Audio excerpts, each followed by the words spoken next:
नरेंद्र मोदी जी 9 जून को शपथ ग्रहण करेंगे प्रधानमंत्री पद का। अब इस बार इनकी कार्य योजना में कौन कौन सा फाइल आएगा? इसमें बहुत सारे फाइल आएंगे। यूसीसी आएगा, एनआरसी आएगा और पूरे देश में जो अराजक स्थिति पैदा हुआ उसको भी, देश विरोधी ताकत को बाहर का रास्ता दिखाया जाएगा। और उससे भी अधिक पिछले वर्ष आपने देखा देश में एक भयंकर बहस हुआ। तत्कालीन कानून मंत्री किरण रिजिजू जी, तत्कालीन राज्यपाल पश्चिम बंगाल, आज के वर्तमान उपराष्ट्रपति धनखड़ साहब, प्रधानमंत्री और देश के जाने माने न्यायाधीश, और उसमें भी इलाहाबाद हाईकोर्ट के 30 वर्ष से अधिक सेवा देने वाले न्यायाधीश पांडे जी ने भी अपना मंतव्य दिए थे, जो किस प्रकार से होता है। तो इस बार मोदी जी के कार्यकाल में न्यायिक सेवा में collegium system, high court collegium system, supreme court में जो खामियां हैं, एक ही जाति धर्म के लोगों को, एक ही जाति के लोगों को बैठा दिया जाता है, जबकि उन्हें नहीं तो हाई कोर्ट में उनकी बहुत बड़ी, लोअर में वे बहुत बड़ी संख्या है, नहीं सुप्रीम कोर्ट में उनकी बहुत बड़ी संख्या है, बार काउंसिल में, लेकिन एक ही जाति के लोगों को बैठा दिया जाता है। और वे न्याय भी, हम बैठ भी गए कुर्सी पर तो हम न्याय नहीं देंगे, न्याय नहीं मिलेगा आपको, यह बात मान लीजिए। आज सुप्रीम कोर्ट में जो जनता के मुद्दे हैं, जनता का सीधा सीधी है, इससे बड़ा मुद्दा नहीं हो सकता है, इससे बड़ा मुद्दा हो ही नहीं सकता है पूरे देश में, कि दुनिया में कहीं नहीं हो सकता है। कोरोना से बिहार में कितने लोग मरे, कोरोना से बिहार में कितने लोग मरे और कितने लोगों की मरे, उसकी संख्या आज तक बिहार सरकार ने नहीं बताया। पटना हाईकोर्ट ने पूछा जो कहा कि एक बार कही 600 मरा, एक बार 600 मरा, एक बार 900, उसके बाद अंतिम में कर दिए जो हम, ये केंद्र सरकार का पोर्टल है, देख लें, क्या ये जवाब दे सकते हैं हाई कोर्ट को, सुप्रीम कोर्ट को, ये जवाब दे सकते हैं कोई राज्य सरकारें? मामला सुप्रीम कोर्ट में गया। आज तक बिहार सरकार ने यह नहीं बताया कि कोरोना से कितने लोग मरे और कितने परिवार को, कितने लोगों को सुविधा बिहार सरकार ने पैसा दिया, यह नहीं बता सकते हैं। तो यह जब सुप्रीम कोर्ट में याचिकाएँ दायर की गई, आज क्या वर्ष हो गया, 20 में 21 में कोरोना आया था, 22 में याचिकाएँ दायर, आज 24 जून चल रहा है। जब आप आम जनों के मुद्दा को, जो जिनका परिवार उजड़ गया, वे सड़क पर भीख मांगने के भी काबिल नहीं हैं, उस व्यक्ति का बिहार सरकार तो, उनको तो सिर्फ और सिर्फ इन प्रकार सत्ता है। लेकिन सुप्रीम कोर्ट हम जब गए तो वह याचिकाएँ स्वीकार होगी, लेकिन सुनवाई कब होगी? जब पीड़ित पर, जैसे रिया चक्रवर्ती को जमानत मिला, ईडी भी कुछ नहीं किया, सीबीआई भी कुछ नहीं किया, एनआईए भी कुछ नहीं किया, और वह फिल्म में बनाई और आराम से ज़िंदगी व्यतीत कर है। सुशांत सिंह राजपूत के पिताजी अपना आँख का आंसू बहाते हैं, हम सुनवाई जमानत दे दिए। जैसे आशीष मिश्रा का लखीमपुर क्षेत्र 8 आदमी की हत्या हुई दिन को उजाले में 4 बजे 5 बजे, और उस पर अजय मिस्त्री को अभियुक्त भी नहीं बनाया गया, आशीष मिश्रा को जमानत अभियुक्त भी बनाया गया, जमानत सुप्रीम कोर्ट ने तत्काल दे दिया। अब केस होता रहे, केस चलता रहेगा, ट्रायल भी नहीं होने देंगे। अभी ट्रायल पर भी क्या हुआ है, केंद्र सरकार की भी बदनामी हुई, सुप्रीम कोर्ट की भी बदनामी हुई, और पूरे देश में एक न्याय की व्यवस्था पर किसान आंदोलन ने उठाया। तो मोदी जी को यह समझना चाहिए, अगर आपके सरकार के विरुद्ध में किस पक्ष का, किस विभाग पर प्रश्न उठता है, उसमें सुधार की आवश्यकता होती है। पूरे किसान आंदोलन में MRP का बात और बातों को लेकिन जो हिंसा हुई, जो हत्या हुई, उसकी सुनवाई क्यों नहीं हुई, क्यों जमानत मिला, और जमानत हुआ तो ट्रायल क्यों नहीं हुआ। ये collegium system, high court collegium system, supreme court, यही स्थिति है।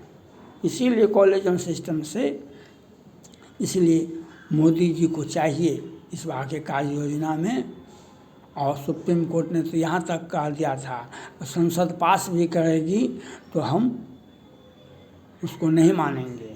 संसद सारा अधिकार, सब देश के सभी संस्थानों का अधिकार, प्रधानमंत्री का भी, सबका भी अधिकार जो है वह राज्यसभा लोकसभा में ही है। सारा अधिकार आज प्रधानमंत्री सिर्फ और सिर्फ लोकसभा के प्रति जिम्मेवार होते हैं, क्योंकि जनता के द्वारा चुना हुआ संस्था है। जनता के प्रति आपको जिम्मेवार रहना पड़ेगा, और देश की सभी संस्थाएं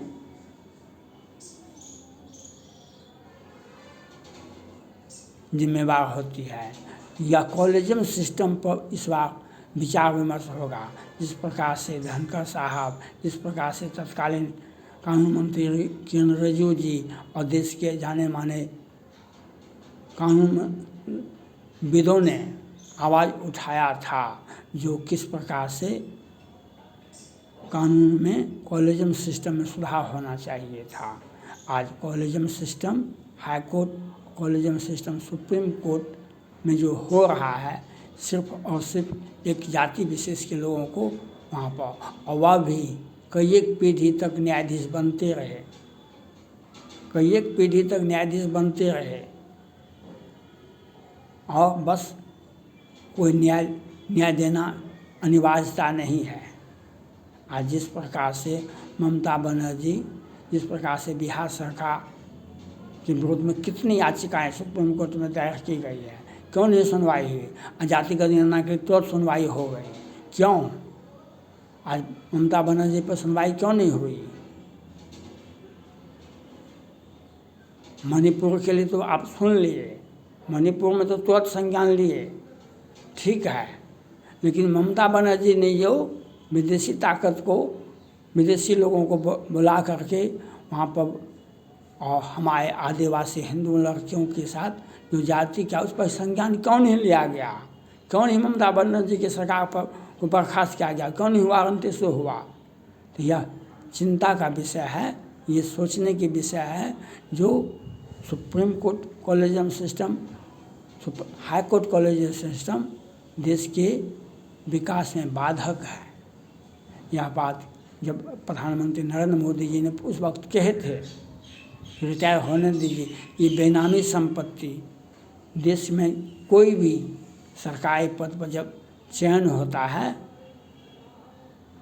किरानी हो, चपरासी हो, या पदाधिकारी हो, या मंत्री हो, ये राज्य सरकार का मंत्री हो या केंद्र सरकार का मंत्री हो, तो सबों को अपना अपना संपत्ति का ब्यौरा देना पड़ता है। संपत्ति का को लिख करके देना पड़ता है, हमारे पास में कितना संपत्ति है।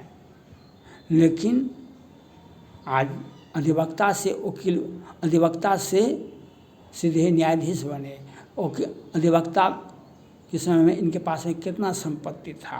हाई कोर्ट को न्यायाधीश, सुप्रीम कोर्ट न्यायाधीश की संपत्ति का देखा जाए, अधिवक्ता बनने के वक्त इनकी संपत्ति का कितना था या देख लिया जाए। ये घोषणा तो करते नहीं हैं। तो यह आज पूरे देश में महामहिम राष्ट्रपति जी ने भी सुप्रीम कोर्ट न्याय के मुख्य न्यायाधीश समेत सब देश के सभी न्यायाधीशों को बैठा करके कहा छोटी छोटी मामले पर वर्षों तक बेगुनाह आदमी जेल रहता है। जिनको 6 महीना का सजा होना चाहिए वे कई एक वर्षों तक जेल में रहते हैं, उनकी सुनवाई नहीं होती है और कुछ मामलों की सुनवाई तुरंत हो जाती है।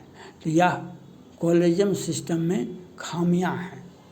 तो इसके लिए प्रधानमंत्री नरेंद्र मोदी जी से मेरा अपील है, जिस प्रकार से यूपीएससी का अभी रिजल्ट निकला, देश में किसी भाग में किसी भी हिस्से से आवाज़ नहीं आया कि हमारे साथ गलत हुआ। देश के किसी भी कोना से यह आवाज़ नहीं आया जो हमारे साथ ज्यादती हुआ। तो क्यों नहीं हम न्यायिक आयोग का गठन करें और न्यायिक आयोग के गठन के माध्यम से हम एडीजे का बहाली करें। पूरे देश में जो हाई कोर्ट का भी जज बनेगा, सुप्रीम कोर्ट का भी जज बनेगा और क्योंकि हमारा न्यायिक व्यवस्था बहुत मजबूत है, निचली अदालत बहुत मजबूत है, उनको भी सेवा करते, सेवा संहिता को मानना पड़ता है, उनको उन पर किसी प्रकार का आरोप वह हमारे न्यायालय का जनता के सीधे वे दुख दर्द को सुनते हैं और वे न्याय भी देते हैं। लेकिन कॉलेजियम सिस्टम से हाई कोर्ट में और सुप्रीम कोर्ट में मामले नहीं सुने जाते हैं। वह भी निर्भया हत्याकांड में तुरंत सुनवाई हुई, 6 मासूम को फांसी दे दिया गया, लेकिन आपदा मामले में आरोप पत्र क्यों नहीं दाखिल किया गया? यासीन मलिक कितने हमारे सैनिक जवानों का हत्या किया, कितने लोगों की हत्या का मामला है, उन्हें क्या सज़ा मिला? 10 बरस। क्या किसी सैनिक हत्यारे को फांसी की सज़ा होनी चाहिए या 10 बरस की सज़ा होनी चाहिए? क्या न्यायिक प्रक्रिया लोगों को मालूम नहीं है? लेकिन खट्टे अंगूर कौन खाए, खट्टे अंगूर कौन खाए? इसलिए मोदी जी का कार्य योजना में न्यायालय में, न्यायिक आयोग में, कॉलेजियम सिस्टम में, हाई कोर्ट कॉलेजियम सिस्टम हो या सुप्रीम कोर्ट कॉलेजियम सिस्टम, उसमें सुधार की आवश्यकता है। और एक ही रास्ता है, मेरा मानना है, मेरा सलाह है, एक ही रास्ता है, आप सीधे न्यायिक आयोग का गठन करें, उसके माध्यम से एडीजे का बहाली करें। क्योंकि आज जनता का, सुप्रीम कोर्ट के 2 न्यायाधीश ने प्रेस कॉन्फ्रेंस पर कहा था, जो न्यायाधीश को चाहिए जनता का भरोसा हमको न्यायालय पर बना रहे, जनता का भरोसा न्यायालय पर बना रहे, यह अति आवश्यक है। नहीं तो जनता का अगर भरोसा टूट जाता है तो बहुत बड़ा दुर्भाग्य होगा। लेकिन आज सही मामले में, कुछ मामले में त्वरित न्याय हो जाता है, कुछ मामले में बरसों बीत यानी सदी बीत जाता है, 10-20 वर्ष 25 वर्ष बीत जाता है, 40 वर्ष बीत जाता है, उसकी सुनवाई नहीं होती है। इसका क्या औचित्य है? यह होता रहेगा जब तक कॉलेजियम सिस्टम सुप्रीम कोर्ट है, जब तक कॉलेजियम सिस्टम हाई कोर्ट है। और पांडे जी ने, इलाहाबाद हाई कोर्ट के न्यायाधीश जी ने तो कहा अपने रिटायर अवकाश ग्रहण करने में के बाद, जो किस प्रकार से न्यायिक सेवा में या कॉलेजियम सिस्टम में खामियां हैं उसको बताया।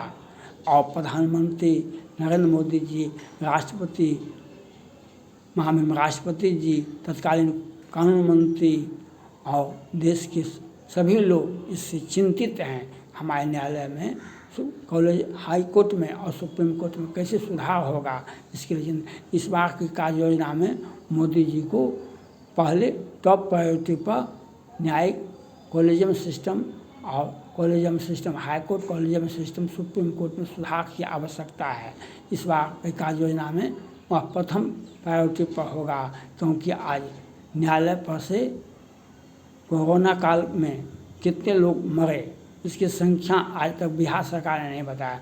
याचिकाएँ सुप्रीम कोर्ट में लंबित है, वह सुनवाई होगा बहुत दिनों के बाद। आज शराब से, जहरीली शराब से कितने लोग मरे, वह सुनवाई होगा, लेकिन वह कितने दिनों के बाद। लेकिन जातिगत जनगणना पर तुरंत सुनवाई हो जाती है। इसका औचित्य बताना पड़ेगा देश प्रधानमंत्री को, और वह समझाना पड़ेगा प्रधानमंत्री को, और इस पर विचार करने की आवश्यकता है। थैंक्स।